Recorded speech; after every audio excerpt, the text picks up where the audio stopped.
La Lanterna, a spotlight in Italian football, is a podcast that dives into the beautiful game seen from the eyes of two fans from the oldest team in Italy's point of view.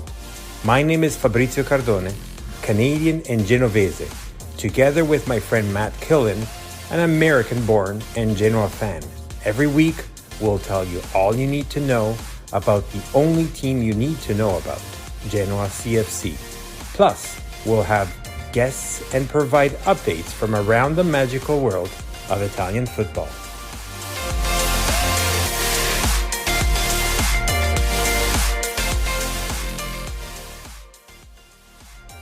Ciao everyone, welcome and benvenuti. Finally after the break, so that I have to say that we didn't say Buon Natale and Merry Christmas or Happy Holidays, whatever you believe.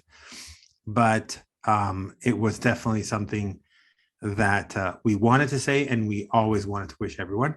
So right now, I'm going to say Buon anno and Happy New Year to you, Matt. Buon anno, buon anno. I can't believe it feels like it's been a while actually since we've been recording. I've even had my wife's been asking, when's the next record? It's been a minute. So first record of 2023.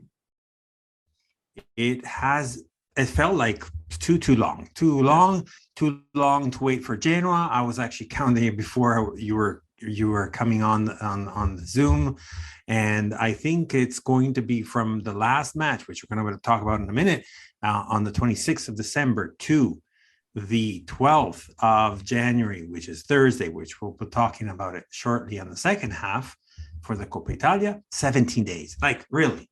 Can we live without Genoa for 17 days? Not in the summer. It's too much. It's too long. Too long. It's too much to right. Jokes on the side. So we finished round one, first leg of Serie B.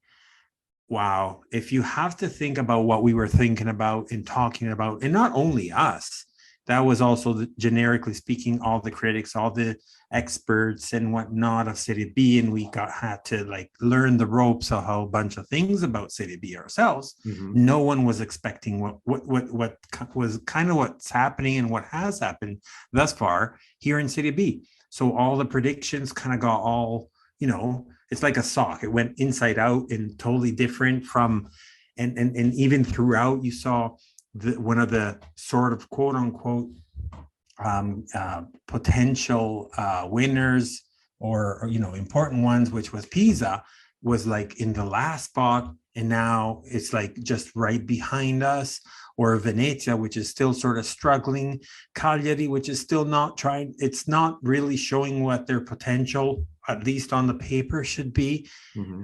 Everyone, including us, not everyone meaning a lot of teams have had change of on the bench, including us. So it's like, wow, what a championship, what a league overall in general. But this year, especially from what we're hearing from everybody that knows a little bit more than us with respect to Serie B, it's just like a tremendous, interesting, and incredible Serie B. It's been a wild first half for sure. I mean, I think you're right. Having maybe not been watching the league as much, it's something maybe we're newer to and don't appreciate as much. But it just seems, to your point, even for Serie B, this season has been an incredibly competitive one, and it's one of those seasons so far you never really can bet too heavily on one team or another getting it done, just because there's so much competition in the league. And I think it felt good to end that first half of the season with a win, to really be in a position where I think we can feel maybe a little bit better about our prospects in the second half. Not to say we should be bad or upset about being third through already 19 games played, but I think some positive signs in the last few weeks for sure. Absolutely. So out of that, what you just said, and we'll dive into it shortly anyways, but a win at Bari, 48,000 and odd spectators, which was incredible. That's more, even high-ish, not high, but high-ish also for Serie A, sorry. But on Boxing Day, or Santo Stefano, as they call it in Italy, 20, 9 out of all the 20 teams, and having all those spectators, like almost 50,000, and the spectacle that the Bari fans put up, there were all about, I can't remember now because it's passed so much time, but I think approximately around 300 Genovese that went down to Bari. Still, at least we were there, and that's still important, still happening. Also, numbers that are being tickets that are being sold also for the next game of Coppa Italia too. And for those listening too, who maybe aren't as familiar, I mean, you're talking basically the complete opposite ends of the country. I mean, you're absolutely right. Like the boot. Yeah, you look at the map, it's like Genova is on the top left, while Bari is on the bottom right. So it's like to the opposites. It's exactly, you're right. It's as if you said Udine with Palermo. It's the same type of thing. Yeah, it's over. It could be a long trip. It's over 1,000 kilometers. The only way to get there. Not that that's not true. It's not the only way, but the fastest way would obviously be via plane. If you took a car, it would take you quite a few hours. So I don't think anyone went by car, but you never know. But yeah, we had also our guest from last episode that I quickly exchanged some messages, and he was saying that it was a fair game, fair and square. But yeah, what did you think about the match? Well, I have to first say, just on the topic of fans and our last guest, Jeremy Bowling, I think it was kind of cool to see. I'm pretty sure it was a video that he took at the match, really make the rounds on social media. Oh, that's right. That's right. Away fans and a few other kind of fan blogs out there that really follow the game and pay attention to. I think Ultras Bible was maybe another one that was. By the way, these are great follows. If you guys don't follow them, they're just kind of fun to see. Tifos and other things that happen throughout Europe and the world, but just a really amazing atmosphere, like you mentioned, at Bari and for the match. And it was a really big, there's the Boxing Day Eve, the main event that day. And I think one of the things that Jeremy had told us before the game, which seemed like it was going to be the case from how the match turned out early on, was Bari's tendency to kind of capitulate a little bit with those really big matches with the really big home crowds. And lo and behold, what did we see? A really early goal from Genoa scored by Puskás. And this was, I think, also, we'll talk about this a little bit later, but interesting to see Puskás leading the line for us as our striker in place of Coda. So really early goal to start the match off for us. Absolutely. Actually, I found the message. I promised also Jeremy that our previous guest that I would quote him. He sent me this note, and I just want to read this out to you guys. So he says, "I don't know when the next podcast is due to land, but I thought that I would just share a few thoughts on the game. First, I have no complaints about the result. Genoa deserved the result by the simple virtue of scoring twice, and Bari did not. I am old-fashioned like that. In tight quality games like this, there will be few chances, and you must take them when they occur. Bari did not. Poor old Benedetti. And we all thought Salcedo had scored right at the end. But overall, the second goal, Genoa deflated the home side and highlighted Mignani lack of attacking options off the bench. Genoa looked very speedy on the breakout, and Strootman is an absolute caveman. Gilardino cuts a very imposing figure in the technical area. He has perfected the power stance. Finally, we discover Vogliacco comes from Bari. Good luck to you and keep in touch. 344 Genovese in attendance." That was a very nice message. I love that. If anybody's wanting to follow Bari a little bit more, check out FC Bari Brit on Twitter. You can get Jeremy's updates and follow along in English if that's your jam. But first, I love Strootman caveman. I think I think that's so like emblematic of him and how he plays. It's also I always find it so surprising, a guy of his stature to have so much technical skill too with how he plays. But he described it really well. I felt like watching Genoa play, So, we didn't give the full game breakdown. Bari did score and level it up. It ended 1-1 at halftime. I think Khedira, the World Cup hero from Bari, actually got the equalizing goal.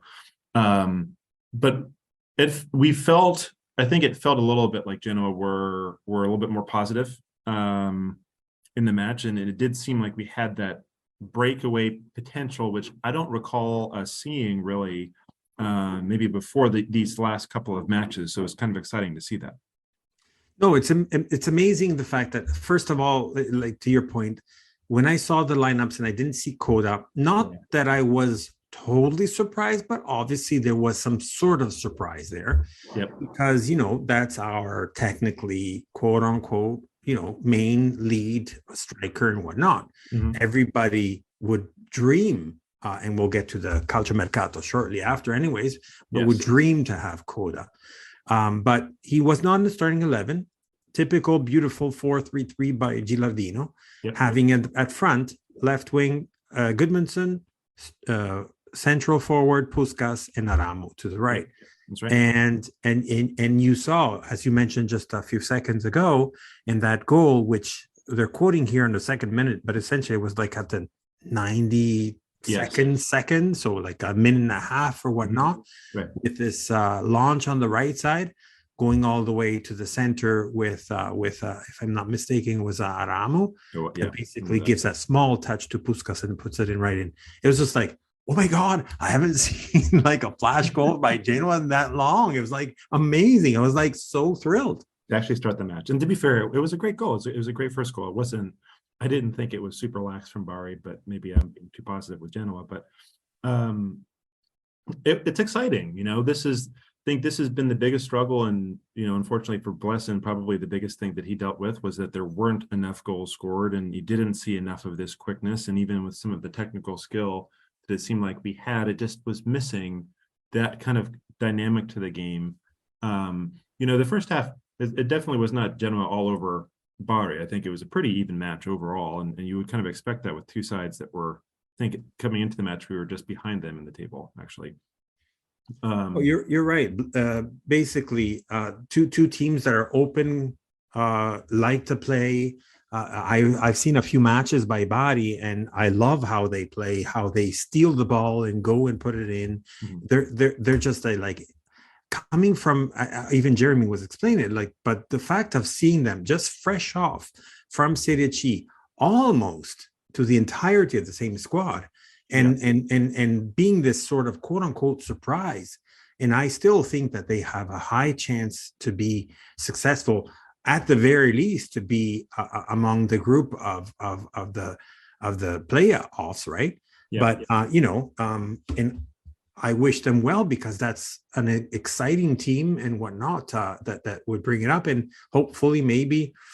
God knows what's going to happen with the ownership, being that they can't still have the two teams in the same league and whatnot and whatever. But hopefully there will. What's that? Yeah, I totally forgot about that. Yeah, De Laurentiis, right? Mm-hmm. And so all kudos to them. It was a great game. I enjoyed it. Obviously, I enjoyed it based on the fact that also we won. But and I saw a lot of great. Bari had a lot of chances. I remember this one on the left side where Dragusin just like blocked this amazing shot that was going to go towards the center, and it was fantastic. Quote not worth to mention was the fact that we did not see Semper. So Semper was not in the starting lineup. A lot of people were like mumbling, saying, "Oh, why? We want Semper. We don't like Martinez." We had different podcasts talking about this, and essentially they both are great goalies. They both have different qualities. One is better with their foot. One is better outside of the area. Like I wish they were 2-1, but they're not. Nevertheless, I was happy to see Martinez. He still did a great job. Sure, a lot of people complain about a couple of mishaps that he has done, but Semper does them too in different ways. Yes. But that save at the end, that in that comment that I read by Jeremy. Oh, man. Oh my God! What did he save from Salcedo? If I'm not mistaken, 90th minute +3. That was such a critical save to that game. And I mean, this was something, there was some semi-negative chatter after halftime, actually, on the Genoa side, because of, like you mentioned, this was, I feel like with this style we have with Gilardino, we do end up being a little bit more open in how we play. And there are chances at times where we concede. I think we had maybe a little bit more opportunities in the second half. And we looked a little bit stronger, I think, in the second half. But that save at the end there was really, really, really critical. It would have felt almost like a loss. No disrespect to Bari, but just when you concede that late in a game and go from 3 points to 1 point in a league race that's as tight as this is, it just really would have been a blow, even it being a away match. I do think also we saw, I think, a first appearance from a youngster and another youngster named to the squad, Brian Bocci. Did I get his name Bocci, right? yeah. Bocci, so player from Primavera. Yep. We'll talk about a little bit of Primavera shortly after, a little later. But Bocci, great talent. I think he's 17, 18 years old. I don't quote me on that one, but very young. He has so much talent. I think he is a defender, but we will definitely continue to hear about him. Gilardino knows him very well because he had played almost half of the season together while Gilardino was at Primavera. Right. So no wonder why he pulled him in towards the second half of the match. He even had almost like a chance at the end as well. Up at front. He did. You're right. It's just kind of fun to see that stuff. And also, he did not make an appearance in the game, but Luca Lipani, who I believe also was on the Primavera squad, and I think maybe had been called into some initial Azzurri camps, not for the actual final senior team, I don't think. But it's kind of good to see this from Gilardino and to see maybe a little bit of a revitalization of the Primavera squad, which had been so strong for us in seasons past. So, and that's why also from suggestion from one of our fans that we were going to do a little bit of a talking each episode, a little bit, as much as there are news, because it's, there's like here bits and pieces over here and there, but about these talented kids that, this Bocci guy is like, I did not even hear about him before. Yeah. And look at that, whatever he did, like, it was fantastic that he just came out and showed he had no fear, and it was at the same levels of your proper first line. I mean, it was honestly, when you consider it that way, it was kind of a big, not necessarily a gamble, but it was a big decision for Gilardino to bring him on. I think he came on in like the 70s, and we were up 2-1 at that point, I believe. But still, you put a player in a defensive position in a match where we really kind of need to win, a youngster, and you put him against one of the better sides in the league. And so, he made a good accounting of himself. Yeah, and again, I think this Brian, like Brayyan, I know. Yeah. Bocci he's just gonna come out, and I hope to see more about him. And also, like any other role player that we're waiting for, essentially, we just want to see more and more and more. Like there's several. I can't even mention. I'd have to take 2 minutes just to mention all of them. But as you mentioned too, there's a couple of them that are also with the Italian under 19 squad as well.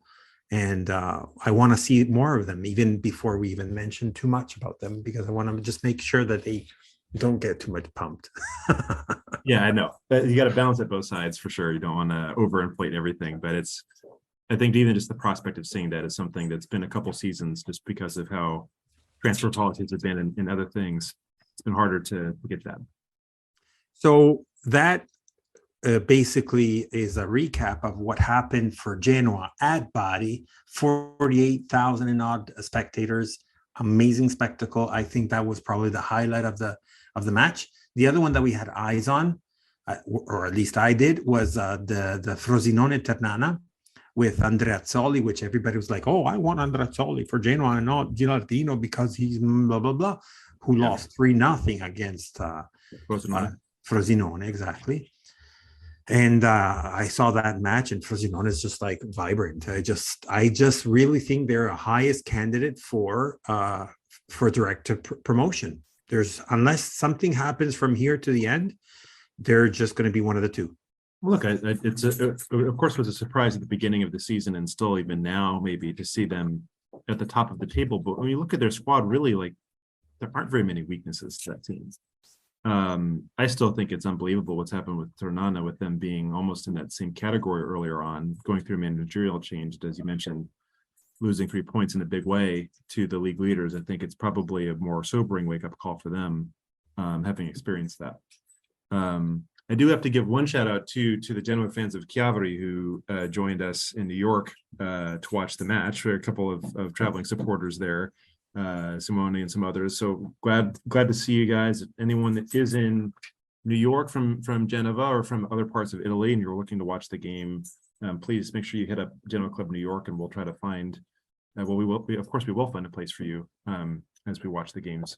So it's kind of fun to watch with some other folks from Italy for the game. Obviously, I have to say the same thing for Toronto, but I'll leave that all. Yeah, New York or Toronto, we've got you covered. So Miami too. Soon you are telling me about Dallas, but we might talk about it in a different episode or not. Yeah. Okay, so to wrap up, match day 19. Continuing, we had Ascoli Regina surprise win by. I'm saying surprise because it was towards the end of Regina 1-0. With we know Ascoli quite well now. With it's a difficult field and pitch and whatnot, and so kudos to the Regina guys and to Inzaghi. Then we had Benevento Perugia, where Perugia surprised everybody against the Benevento side, which we know what they're trying. They were not one of the favorites, but they were definitely one of the ones that could have been at the top. And now look at where they are. Mm-hmm. And so Perugia wins 2-0 at Benevento. Cagliari Cosenza, finally Cagliari wins.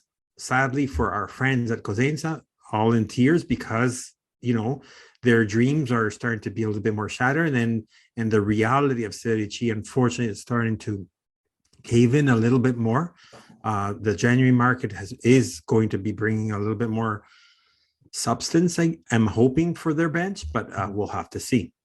Como Cittadella, another team, both Como, which had high expectations from the beginning, winning 2-0 against Cittadella. Cittadella, the other team, similarly to Benevento, which had high expectations, not necessary to be in the top two, but definitely to be among the top teams that were at playoffs, because let's not forget that they were in the playoffs last year and almost made it as well.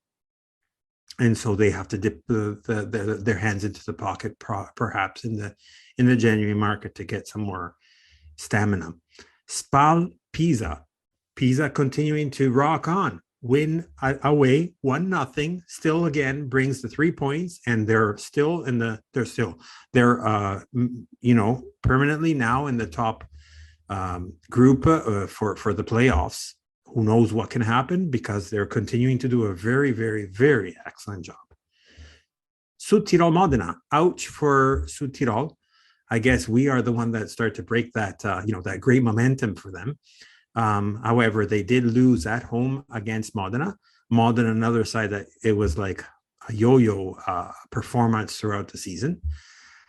Then we have Venezia Parma. I saw that match. Oh my God, that was quite the excitement starting from the guests. So Parma were up 2-0.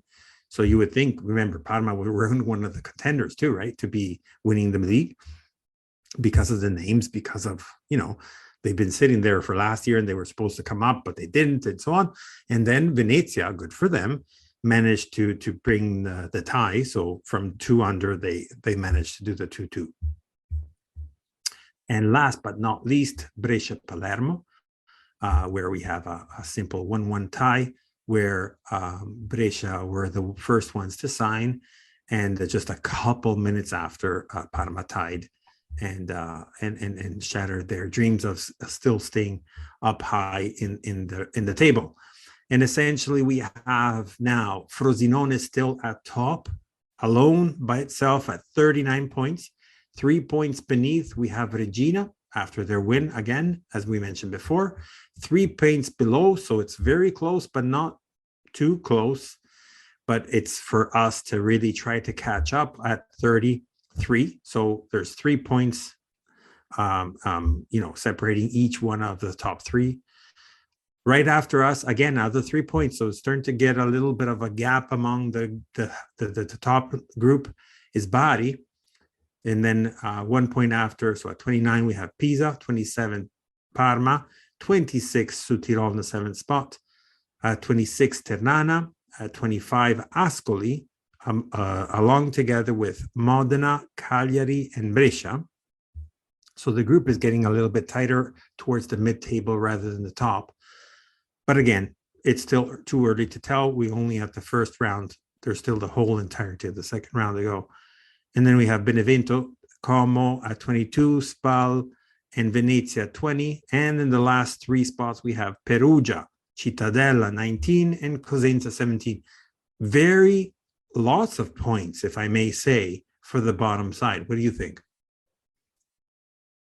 It's kind of an amazing table right now. I mean, when you look at the bottom of the table, there's only 5 points that separate Cosenza at the foot of the table at 20th right now, and essentially total safety where Como and Benevento are at between 22 and 17.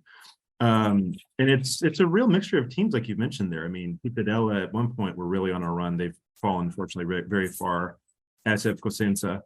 Venezia look like a team I'm not sure really anybody wants to face, to your point of how they played against Parma. When you look at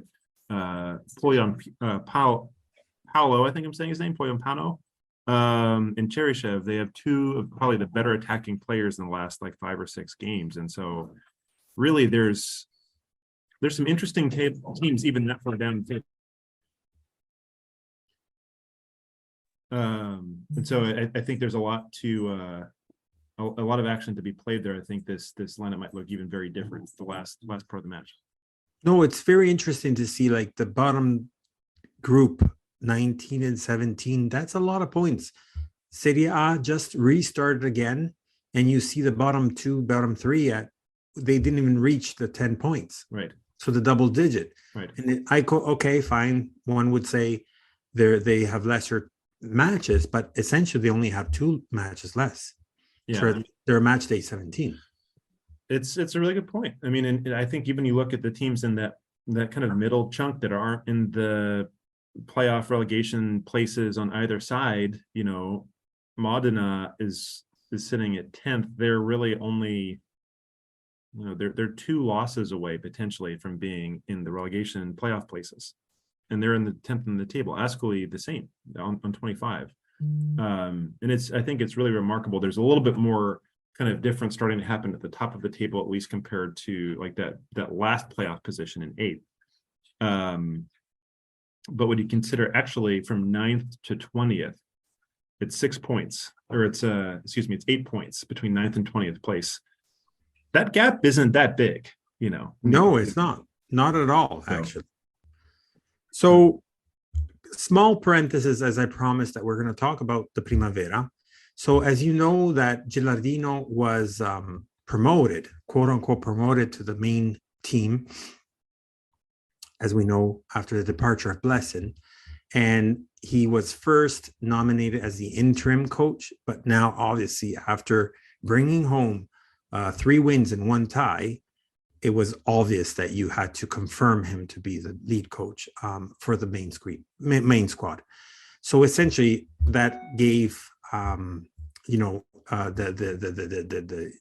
under 19 squad, they needed a new coach, and essentially they did a little bit of digging and searching, and essentially they appointed for the new coach job to a gentleman called Agostini.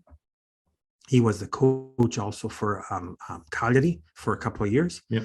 And he seems to be pumped and piped for this role. And so I want to see the team of the youth to do very well. They're sitting right now first in the league. Mind you, this is Primavera 2 or in Group A, which is essentially like the Serie B, but they are sitting on the top of the league with 3 points to the second. They are going to be playing 2 matches shortly. So the first one that they're going to be playing is for the Coppa Italia. So they are going to play, if I'm not mistaken, away at Sassuolo.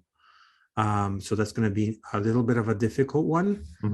And then they are going to be playing, I can't remember now, but on Saturday, Sunday, they're going to be playing against back again in the Campionato di Primavera. So I want to see what happens now with Agostini and these new and all these players that we're going to probably be seeing a few of them, as you just mentioned before, from Bocci and so on, Di Benedetti and whatnot.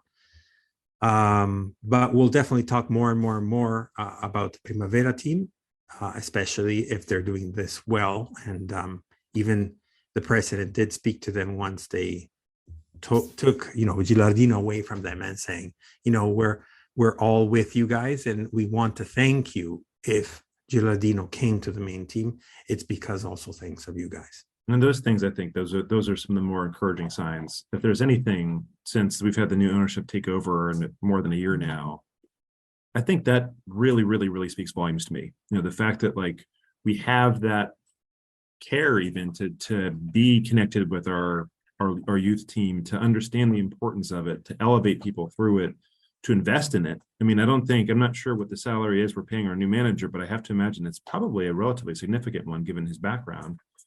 And of course, obviously, to see players come up there and, hopefully what the message we're sending not only to our own Primavera players, but other Primavera players in Italy is we're giving players chances here. We are developing players here, and we're taking this seriously. This isn't just a club where, we're buying people and sending them out on loan, and you're just going to constantly be in this rotation. You're never going to have a chance to move up because we have this immediate dumpster fire reaction policy. We're really trying to use the resources we have, and I think it's an excellent sign, and I can't wait to see how we do in the second half of the season. And before we go to a break, I just want to quickly mention a couple of things for the calciomercato. So we have Criscito now. He came back. He was resurrected from the dead, meaning, retired players. This is a good news. A lot of people were not happy about it. A lot were actually happy about it.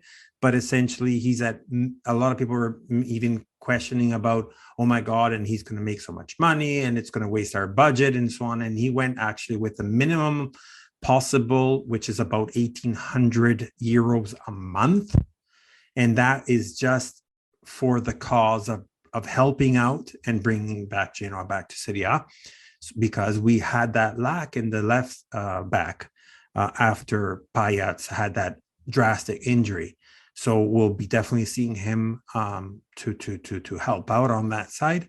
Sabelli can probably go back to his right side and whatnot, but that's an important one.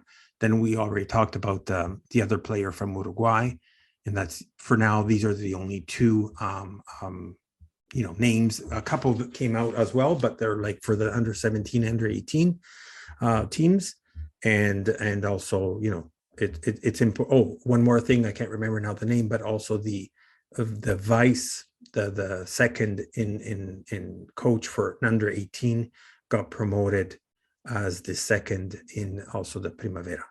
Yes, that's right. So that's also very important. Yep. All right. So without further ado, I guess let's quickly go to our break, and we'll have a special guest for our second half. Sounds great.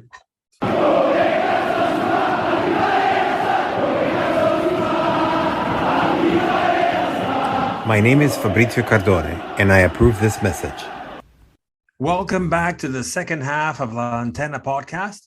So, Matt, we're not going to have match day 20, but actually on Thursday, we're going to have ottavi di finale, or round of 16 in English, for Coppa Italia. So I have to say that for the first time in a long time, I'm quite excited, perhaps because of the relegation, mind you, but I'm quite excited for the next match.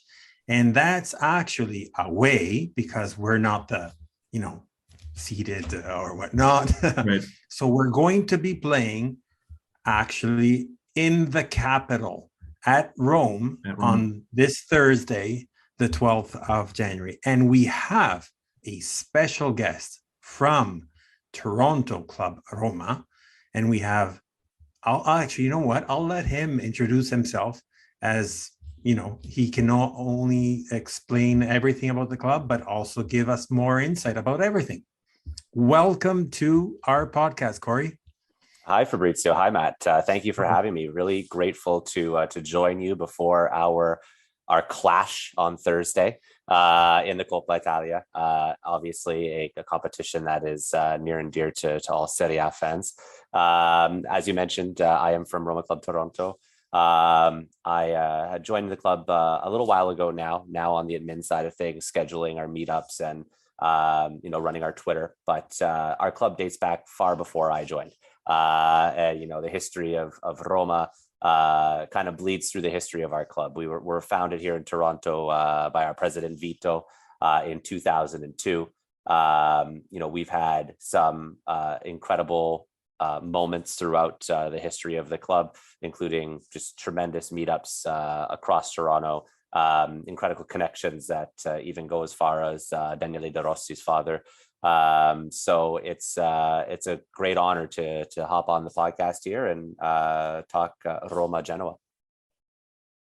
Love it. First of all, have to congratulate you guys for such an amazing match against Milan. Even though we have Napoli at the lead, Milan, I still find that they're that fresh and bubbly type of team that we saw winning the Serie A last year. So coming down from 2-0 to 2-2 was just something exciting, I bet, for you guys. Yeah, we had a good gathering over here at Church Street Espresso in Toronto, and had the opportunity to hurt and celebrate all within 90 minutes. So it was a very character building comeback for the team. It was great to see the set piece masterpiece that continues to be the way that we score. I can touch on that a little bit later. But it was also really, really great to see Tammy get his goal. There's been a lot of negative press around, getting that striker going. And it was right around this time last year that Tammy started firing on all cylinders. So to say 2-2 was a just result, I would have to agree. I think both teams were pretty evenly matched throughout. Roma did not take as many opportunities on target as we would have liked to see, but the two that did get on target mattered the most. And we walk away now while we're recording this. Atalanta has won their match today, so Roma sit a little further down in the table than we'd like, but we are definitely in that battle for top four in Serie A. Excellent. I'm gonna have to say this because I just have to say it. We just want to see the Bianconeri go down. Well, and see more color up top, right? Juventus definitely is a staple in Serie A. They've had their controversies, if you will, but to start the league the way that they started, the worst in their history, and to climb up to second place is something that teams like Roma, Milan, Inter, Atalanta, we're all gunning for Juventus to stop that run forward. 8 wins in a row. Yeah, you're right. So that leads us to Thursday. Well, actually, before we say that, so just quick thing about the league. So you mentioned that Atalanta now has won. Well, it's at par points with you guys, but for differential, whatever that might be, brings them to the 6th spot and brings Roma, gives Roma to the 7th. But coming into the Serie A this year, how do you find, or the expectations, is that where you were seeing the team, or was there a little bit of downside and unhappiness happening? You mentioned a little bit of the Abraham type of commentary from the press. Not that we're not used to the negative press ourselves too, but Yeah, I think moving into this campaign was one of hope, especially coming off of our Conference League championship. It was one of Roma's first titles in many years that really brought us hope. If I may, sorry, if I may add, Italian title altogether, also, right? Very true. Yes, and it was it's a European championship, and I speak to a lot of my friends that are fans of the Premier League and some of these other leagues, and they don't devalue the Conference League as much as the media might downgrade. It's a former Cup Winners' Cup. It is a very prestigious trophy. It's one that we were very happy to participate in, and we took our lumps in that. We played against Bodo Glimt, who has now solidified themselves as a European contender, showing great form in the Europa League this year.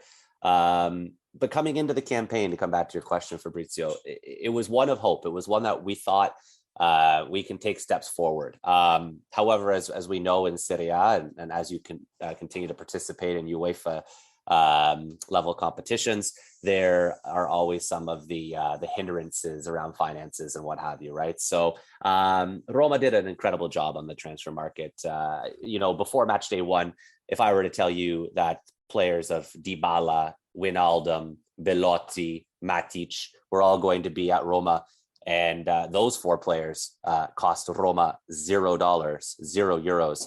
I think you would have said, no, that's not the case. But, we had a transfer window that also included a Selic, Kamara, Sivar, all for €7 million. And now we've added Solbakken from Bodo Glimt, again on a free.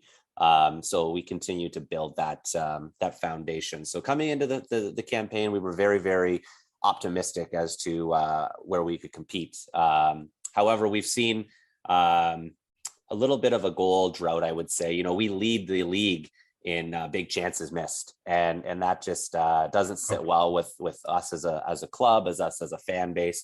We have 5 clean sheets on the campaign. That's fantastic. However, we have some suspect goaltending that the fan base is interested to see. Is Sivar the real deal? Do we need to look into another goalkeeper post Rui Patricio? I think the biggest thing as a fan coming into this campaign was to hear that the Stadio Olimpico is sold out. We've sold out match after match after match, and you can call that the Jose effect. You can call that the championship hangover.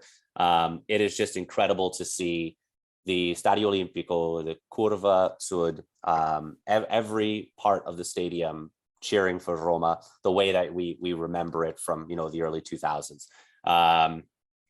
I would be remiss to say that we definitely would want to have started this campaign a little bit more competitively. To sit in 7th place after the first half of the season is completed is less than ideal, but you can see some positive strides. Some injuries were there for us. We do need to find our teeth, if you will. 48% of our league goals are offset pieces, so penalties and corners, something that Genoa is going to want to definitely avoid giving us, because we've definitely seen some great results off of those. But that doesn't spell well, it spells consistency, but it doesn't add to the balance that you need in an attack, right? Our defense has been spectacular with all the negative press that goes around some of the mistakes that have happened. We don't want to talk about things like the Derby, but all in all, I would say coming into the year very optimistic and very, very hopeful now after this 2-2 draw with Milan that we can sneak into that top 4 and compete in Champions League football once again.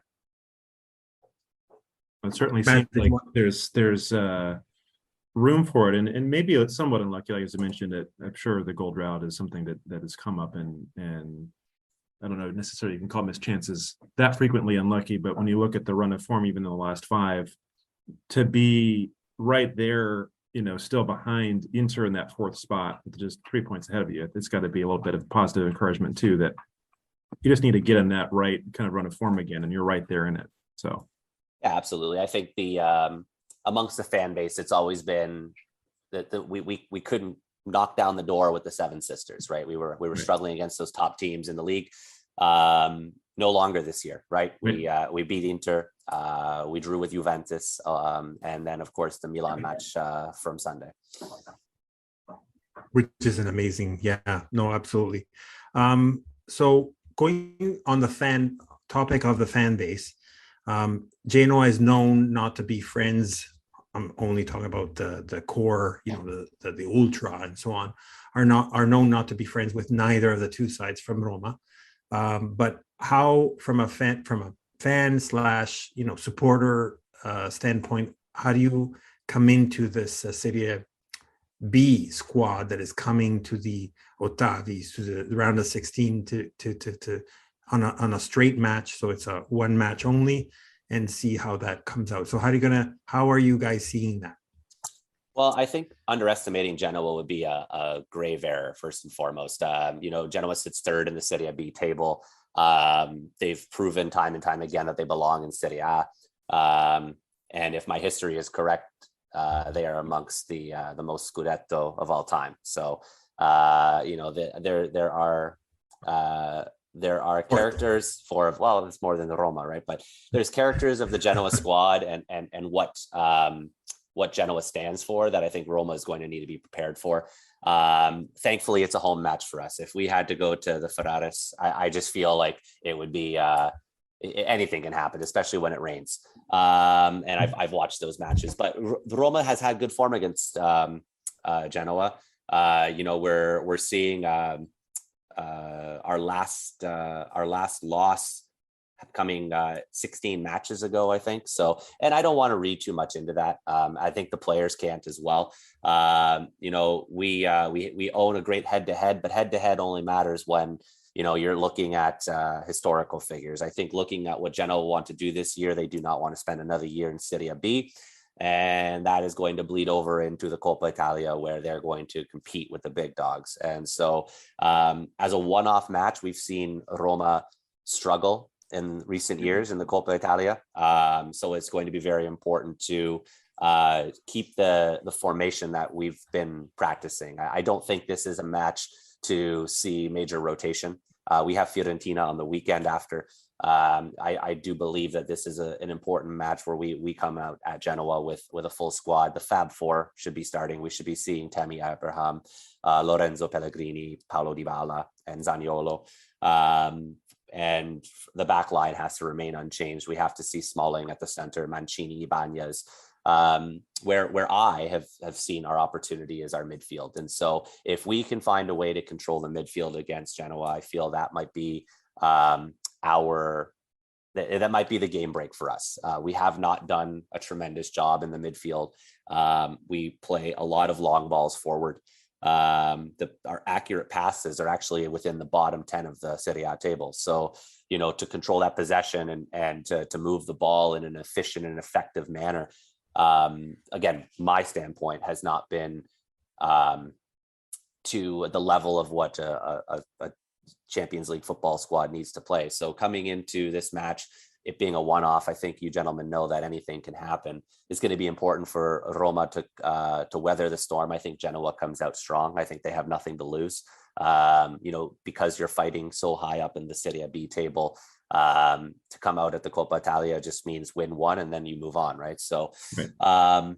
I do believe that we're going to have to weather an early storm. I'm going to predict that Roma will see a goal, and we'll see a goal in the first and second half in this match. I think both teams are going to be firing to move forward. Roma has so much to prove in the Coppa Italia after recent years. And as I've mentioned, Genoa is just such a talented squad, and on the Serie B side that if you take them lightly, they will burn you. And you guys stopped an incredible run, if I'm not mistaken, against Spal last time out.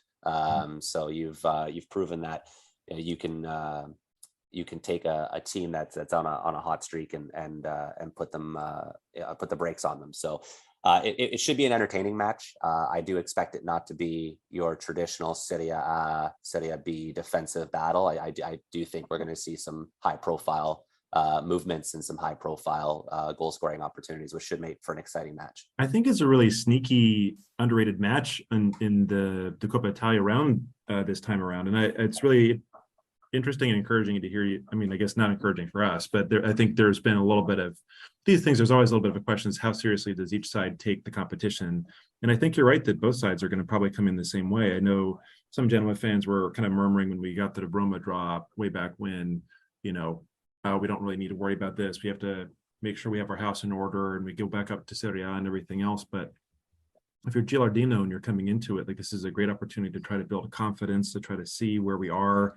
And I think the way that I'm really interested to see how we line up, and I think we're going to probably continue with our 4-3-3, which against I think, there's such power in that Roma midfield, and seeing how we play there, it almost says directly we're going to be looking for kind of counterattacking chances and breaking quickly, which is something for us we were just talking about before. If you would have asked us that like 5 or 6 games ago, we would have said we can't, it's not even possible, we can't do that. But I think that's kind of we haven't been playing totally counterattacking style. I just think that might be the way that Gila sets us up. So it'll be a really exciting match, and it does feel like it's going to be one that's going to be pretty open, I think. If you find that counterattack, to your point, we saw it with Milan on the weekend. Roma commits numbers forward, and if Genoa hits on the counter, it could spark this one open early and often. So if you're going to be continuing with that formation, I do feel like, as you said, this is going to be a very sneaky good affair to watch on Thursday. Yeah, good one. It'll be quite interesting because we have Criscito coming back. We have quite a few players that have been in Serie A for the longest from your also. You guys know him very well with Strootman and whatnot, or Badel from the other side. So it'll be quite interesting also to see the I don't know, I guess the expression that these players want to give in this instance of even if it is a Coppa Italia, also just to show off and saying, okay, you know what, we are still Serie A players and we can give you tough time. We're not at home. So to your point, Cory, is like, it's going to be very tough for us because going to the Olimpico, everybody knows it's not an easy task to take. Sure, we're not used to play now with the big gunners and so on, but nevertheless, I'm thinking the old Serie A players are going to still say we are still at it, and the new guys are going to show off. So I'm hoping and I'm expecting to see even the youth, the younger ones and whatnot, just to show enough of their potential, even though we are relegated essentially for now, anyways. Well, I feel the leadership in your team is fantastic, right? And I won't look much further than former Romanista Kevin Strootman to say that you have players in your squad that know how to wake up for these big matches and to prepare your youth and prepare these players that may have not been here to this level, right? This is a higher level of football for a lot of younger players, whether you're playing in the Serie A or not. And so when I look at having that leadership on the pitch, and of course also on the touchline, it should spell cautious, careful, but yet courageous football for Genoa, with the team that you have been able to field the last several matches, especially against your wonderful win against Bari, which I haven't mentioned. Well, and that comes also after the win against the leaders of the league, the surprised leaders of the league, at least surprised with respect to the expectations from the beginning, which is Frosinone, with Grosso being the coach. But I'm mention Grosso was also to mention again about Gilardino. I'm curious to see what he wants to do against a major team to the levels of Roma, which I'm sure that he wants to show that he is ready also for Serie A, because that's very important for him too as well. Absolutely, right. I mean, again, you're 6 points off of top spot to knock off Frosinone, to put yourself in an opportunity to get out of that play-in round is monumental. And I can definitely see the fact that you've scored the most of your goals from open play this year. You're not relying on set pieces. That's right. You're putting you'll put us to the test for sure. I'm confident Roma will weather the storm, of course, but I am very interested to see Kevin's return to the Olimpico. I'm sure he'll get a warm welcome. Big time. And it's a great sign of respect to the fixture that there's already so many seats sold for this match. I think we're talking about the range of 60, right? Yeah. It last I checked, we were near sellout, if not sold out. So it should be 60,000. Yeah. Wow. Fantastic. I mean, during the midweek cup competition, it's maybe a little bit has to do with Strootman and some of that, but I think just the show of excitement of this matchup, it's fantastic. Cory, there are a few former Genoano, of course, on Roma as well. I'm kind of curious. I mean, it doesn't seem like they featured as much, but El Shaarawy, of course, an actual Genoano, and Shomurodov, who was a fan favorite a couple of years ago. Do you think they'll feature? How would you rate them? I know they're not exactly the shining stars of this Roma squad these days, but how have their contributions been this season for those who haven't had as much of a chance to follow Roma? Well, Shomurodov, a little more lackluster than El Shaarawy this season. Last season, Shomurodov had a few more minutes, but Eldor has only seen 6 matches and only played 115 minutes. To say that, and this is in league play, to say that he hasn't been given his fair shake would be a good take. Ultimately, when Tammy was dry here, it probably would have been smart to get more minutes under Eldor's belt. With that being said, when you look at our attack top to bottom, Belotti, Shomurodov, Abraham, Zaniolo, and then you factor in players like Dybala, El Shaarawy, Pellegrini. Rotation is not something that Mourinho is well known for, and so we haven't seen a lot of Shomurodov, which I'm going to put my faith in my coach and say it must mean something is not happening in training. But Eldor is linked to Torino now, so we may not be. He may not be with us for much longer. El Shaarawy, on the other hand, is a fan favorite and adopted Roman, if you will. He's done everything to come back to Roma and participate at the same level that he did once he came to us from Monaco.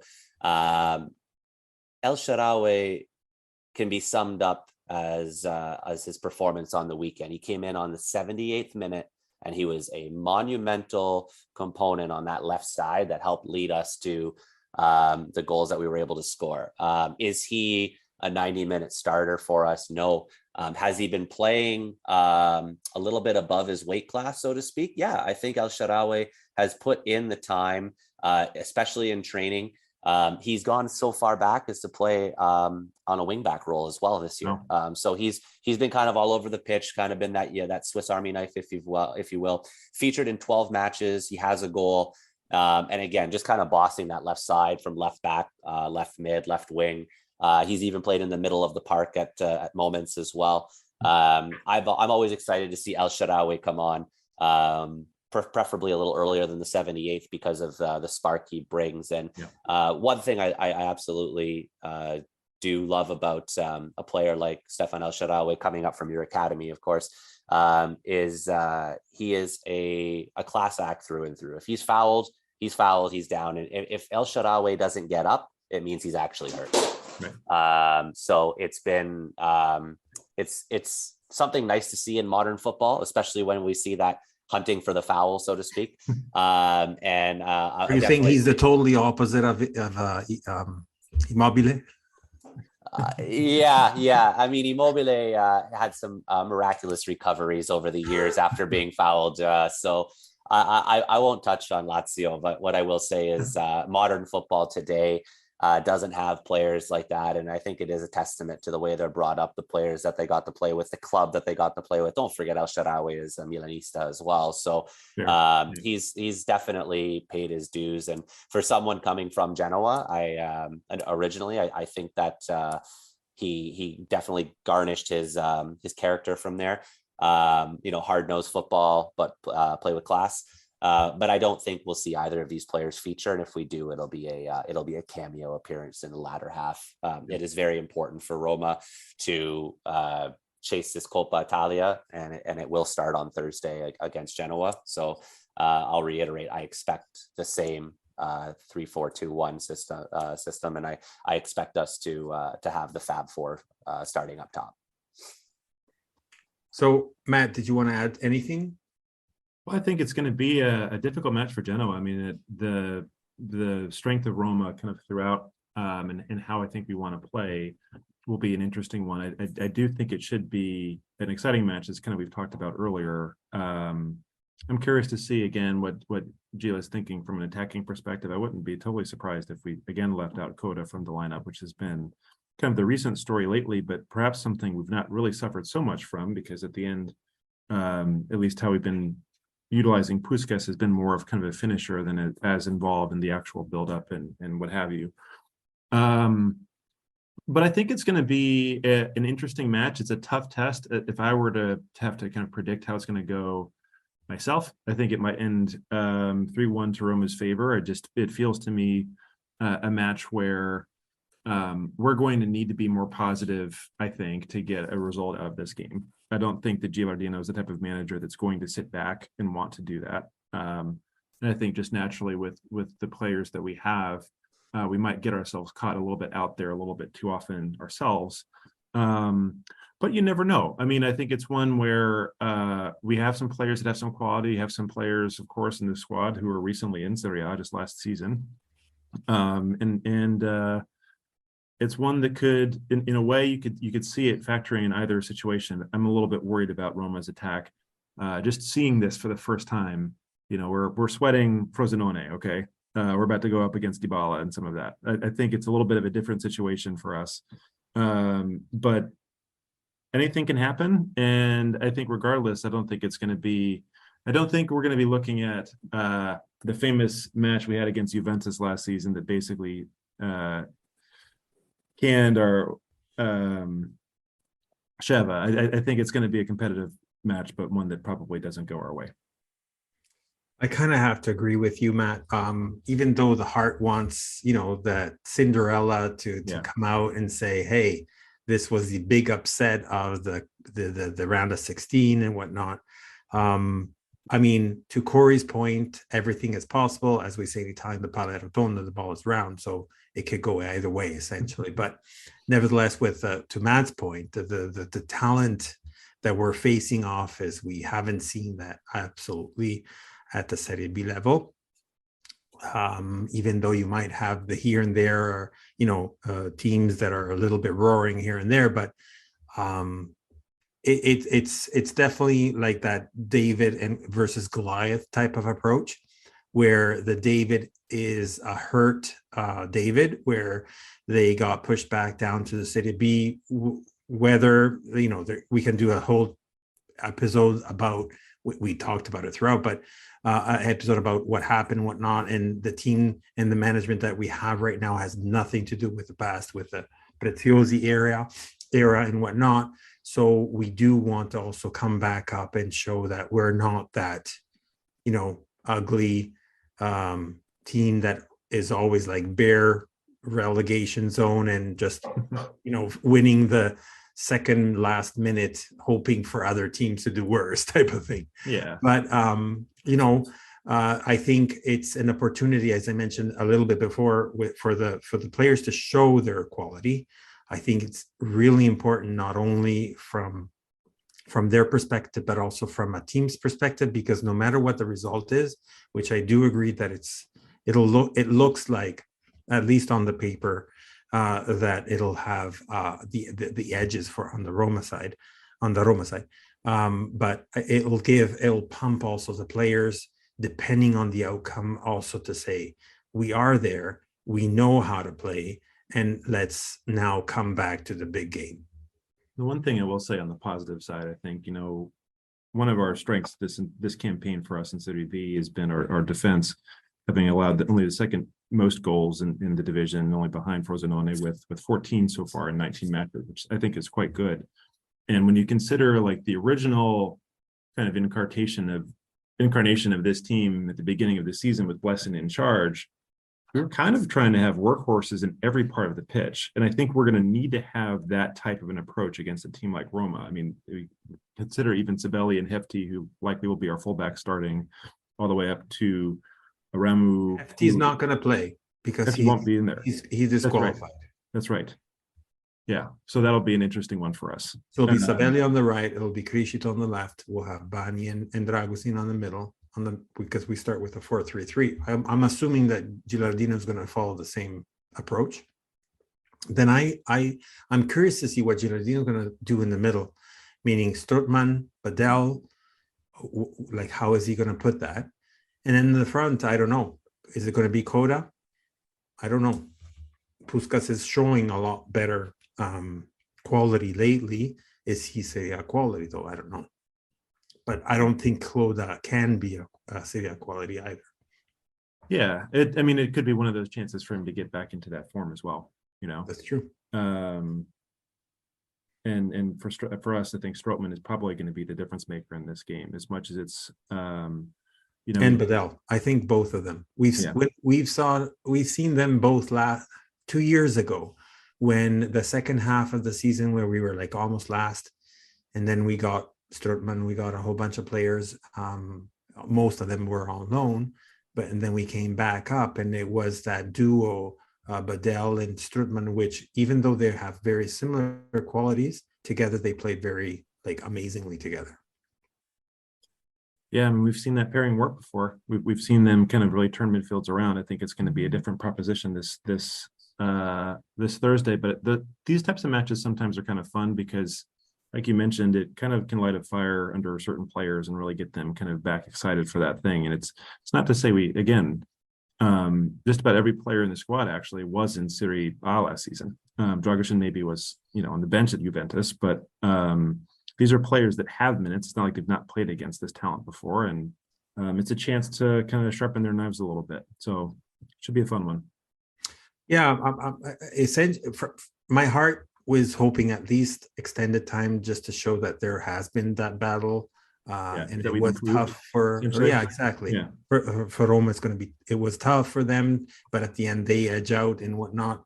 Sure. I'm not trying to jinx it for us and whatnot by saying this, but essentially, the paper is clear, and we're talking about a Champions League type of roster versus a Serie B with a lot of veterans from Serie A.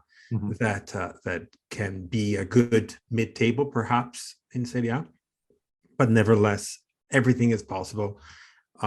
One thing I can say to Cory, which I'm sure you haven't really much watched the Serie B, to our surprise and pleasure at the same time, it's such a competitive league, contrary to Serie A, where sometimes you get really bored because all you talk about is the top seven, the seven sisters, but you don't talk about the rest because it's not that competitive in order to see that. Here, after 2 or 3 losses, you're at the bottom of the table, while after 2 or 3 wins, actually, you can be in the playoff section, which is amazingly incredible. Like we just talked about also that on the first half. Yeah, definitely. I monitor the table and watching Genoa, again, a team that I think a lot of us would say deserves to be in Serie A. I would think it was a sad moment, especially because we almost lost both Genoa teams from Genoa, last year with Sampdoria not playing very well either. We like to see those teams competing and improving, and for you to sit third in the table right now, definitely is something that Roma has to understand. To your point, you have veteran presence. I want to say we want to walk away like a 3-0 win like we had at Monza, but again, we've beaten Salernitana 1-0. We've beaten Cremonese 1-0. We've beaten Empoli 2-1. We've beaten Lecce 2-1. It's Sampdoria 1-0. So we're playing Mourinho football, and so it can sometimes be a blessing and a curse. Depends on how much espresso you had in the morning to see how your heart's beating. But I think the team that wakes up for this one and makes less errors will be the one that will come out of this match. And I do think it'll be a tighter affair than a 3-1 or a 3-0 match. I think we're going to see some quality opportunities, but I think we're also going to see some great plays made that are going to be game savers on both sides of the pitch. Mm-hmm. A lot of effort, a lot of tracking back. I mean, I think a lot of what we've seen lately, like some recent matches for us, saves on the line. We had an excellent save we were talking about earlier that really kind of kept all 3 points in that match against Bari. And I think you're going to see that effort for sure on display this Thursday night. So what's your call on the result, Matt? Well, I mean, I said it a little bit earlier. I kind of think, while I think it will be an enthralling match, I think it's going to be a more competitive match than the scoreline shows. I think it might end 3-1 in the end. I think only out of virtue of I have a bad feeling about Roma scoring first, and I think that's going to necessitate Genoa to play a certain style. And I just have seen, I think we've seen in the last several matches that the biggest thing I'm concerned about, we've had so much more attacking fluidity with Gilardino's system, with the 4-3-3, with really bringing in players like Aramu, who kind of were completely lost under kind of the total football gegenpressing style of Blessing. We've seen or against him. Yeah, I mean, we've seen them really come to life in this lineup, but it does feel like, you know, we can be a couple of passes away from being unlocked. And when you consider some of our midfielders as well, I mean, Strootman isn't exactly the fastest guy in the world. We can get maybe passed behind pretty quickly. Badel's in the same category. So those players, I love both of those players, but it's just kind of a function of who they are and also where they are in their careers. And so I'm a little bit concerned that if we do go down earlier, I don't think Gilardino is going to back down from the match. I think he's still going to try to get something out of it. I think it's going to be a fun match, but I think at a result of us trying to get something out of the match, it might end up a little more lopsided than it actually is. So we'll see, though. I mean, it remains to be seen. I would be surprised if we didn't line up in 4-3-3, just because that's been his formation really since taking over. But we've also seen this squad be put together in different ways before. So he did do a 4-2-3-1 once, but yeah, then he changed it back to 4. That's right. That's right. I think we did line up that way. I think that was Escalade, right? Yeah. Cory, I know you mentioned it again. Do you want to quickly add on it, or just repeat it quickly again, what your predictions are? Yeah, I think Roma's going to keep a clean sheet here, gentlemen. I think it's going to be a 2-0 win. We have Fiorentina to look forward to on the weekend. If it goes 2-0 early, I think Genoa starts to make substitutions. You have Venezia on the weekend, so it's another important match for you as well. I think it's going to be a 2-0 win, so long as we keep a few things tidy in our midfield. I think that's going to be the key to our game. And that's no disrespect to Genoa. I think that you're a fantastic squad, and that you're going to put your best foot forward here to aim for a result. I just think coming off of this Milan match, there's just so much momentum in the dressing room that we need to capitalize on it. Thinking about the second half of the Campionato here, and it's going to be an important win for Roma against Genoa, particularly because the Coppa Italia is something that is so adored and loved in Rome, and so it'll be a trophy that we feel we have an opportunity to win. And I think if we know anything about Mourinho, he loves to win trophies. So I don't expect him to do anything rash, like starting, too many of the youth, which he's done a fantastic job this year. Yeah. And to Matt's point, if we can exploit a slower midfield at Genoa, I think that we'll get the 2, and then we'll park the bus in proper Mourinho style. So 2-0 for me. Yeah, I'm worried about that bus parking style. Do you think, Fabry, that Mima's going to have any spark with this team? Do you think it's going to be interesting with him coming in only a couple of weeks ago, and with some of the old guard kind of flushed out of the system over the summer? I mean, how's that going to play, do you think? Criscito was not born yesterday. We know. All Serie A knows him very well from even from the early days from Juventus in the youth team. But nevertheless, he will bring that quality on the left back that we have been missing for the longest. Contrary to you guys, I think it's going to be a tough battle, but it's definitely going to be edged by Roma. I'm hoping, as I mentioned before, that it's going to be from extended time, because I'm hoping that Roma, even though they are quite focused on going ahead with the Coppa Italia, obviously they're trying to catch some more points against Fiorentina and whatnot.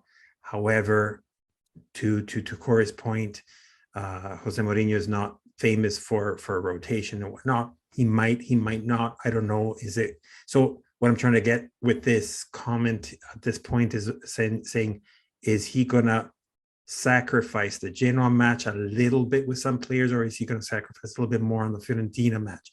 I don't know. I'm not in his head, and no one can ever be in his head, as we all know. But I'm hoping he's going to sacrifice a little bit more on this side, so it's going to be a little bit more battled.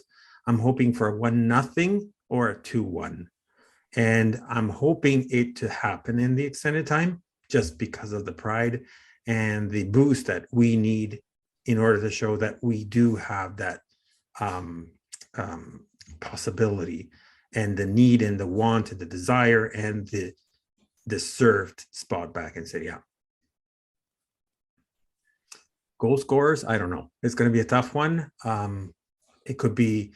We've been seeing Goodmanson doing a little bit of scoring. So I think he would be our Jolly with respect to that one goal that I mentioned. If it was a 2-1, if it was a 1-0, which it's my feeling, because to Matt's point earlier, I think out of the three sections, forward, midfield, because of the slowness, even though it's like good quality on this midfield, usually, yeah, the defense is one of our strongest points too. Yeah, and we should not underestimate that. So yeah, that's my take. Yeah, I think it's a good take. I'm excited for the match. We're only really, truly a few hours away from it now at this point. So yeah. So everybody that is going to be listening to us, hopefully it's going to be on Tuesday. So we're recording on Monday night, and the match is, for us recording right now, 3 days away. But for you listening, hopefully if it does come out on Tuesday, it's going to be 2 days away. And hopefully no one gets injured, knock on wood, right? We've had our fair share of training injuries. There's a reason that Wijnaldum has not played yet this year, and it was a training injury for the season. So no injuries. No injuries. Exactly. Yeah. So Cory, before I give you the thanks and whatnot about coming and showing up at our podcast, how can Roma, whoever is interested for Roma, so the Roma Club, Toronto Club Roma, how can they reach out to you guys? Well, we are present on all of the major social media platforms. So on Facebook, it's Magica Roma Club Toronto.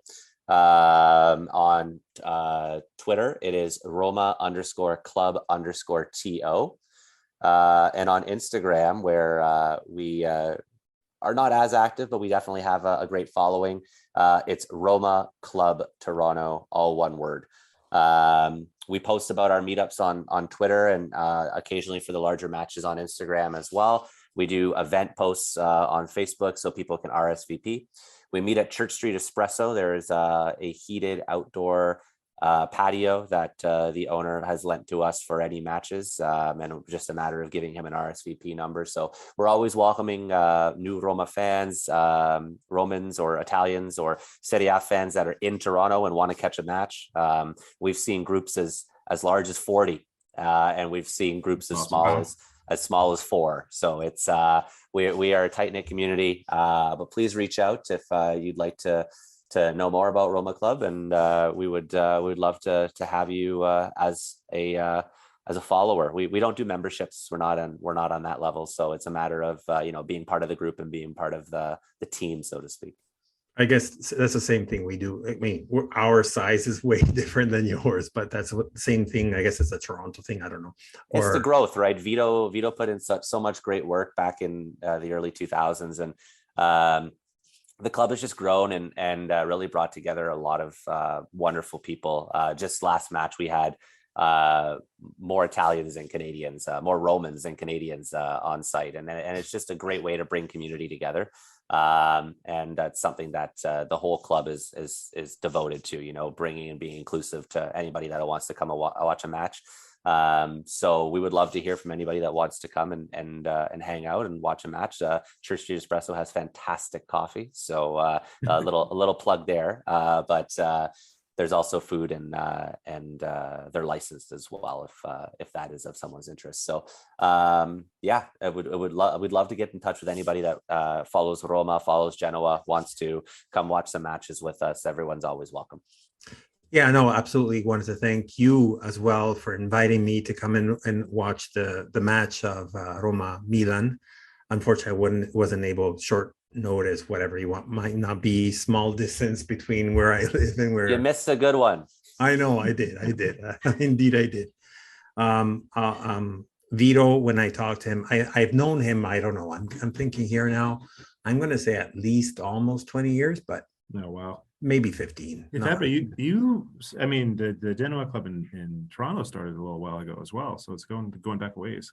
Well, yeah, we were established in 1996. So, you know, I met him actually soon after that, from one of our members that knew him. He's a great, well-known member from the TV, the Italian community and whatnot. So Vito's like a great person. He got us all together, and so when I look at, you know, where the club has kind of popped around and the history of where we've done meetups, from what I've heard to what I've been a part of to now, you know, it's his soul that kind of resonates in the foundation of the club. And you know, there once was a time, as I'm sure you guys are experiencing watching Serie B, there once was a time where Italian football was not as accessible here in Canada. And I remember those days. You know, so when we have communities like ours and yours that get people together to watch calcio, and to enjoy an afternoon together, I think that you got to continue to give props where props is due. And again, Vito being our president has been nothing short of just incredible, the way that he's treated all of us, and you know, the way he's brought us into to the Roma fandom, so to speak. And actually, if I have to say that, I think, if memory serves me well, the only time our club has been watching a game with another club from Toronto anyways, was with you guys. I remember vaguely, it was like many years ago, but we were in this sort of like, I guess, bar club, whatever that might be, on the second floor, private, with the TV and whatnot. And it was because of Vito, because that was the only time when we actually organized something with someone else, and just because of Vito, essentially. I mean, when I think about clubs coming together, I try not to think about shutting down Autostrada Uno, but like the Ultras did this weekend. But what I will say is, I would love to see Roma Club be able to sit down with other passionate fan bases, and you know, if once Genoa reclaims their spot in Serie A, we may be able to look forward towards a meetup such as that. Absolutely. So once again, Cory, we wanted to thank you extremely so much for being our guest here. It was a breath of fresh air to see what the not that nothing against Serie B, mind you, because I think Serie B is actually, having been there now for half a season, it's a super underrated league all throughout, even in Italy per se, like Italians' perspective. But I wanted to thank you so much for being our guest, to give us that, you know, back in touch of the olden days of what where we were and where we deserve to be. So yeah, I want to thank you very much for being our guest. I want to thank you for all the insights and whatnot. Definitely, we will looking forward to see you again in our pod once we're back in Serie A again. And exactly, fingers crossed.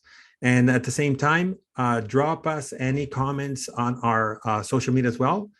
Twitter, Instagram, Facebook for La Lanterna Podcast, La Lanterna Pod for Twitter.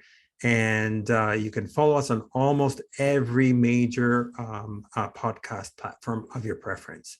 So until next time, we'll try, I'm looking at Matt right now, try to also make another episode just before the match against Venezia, which is on Monday. But nevertheless, before then, let's watch this match and have fun. And as we always say, Forza Genoa.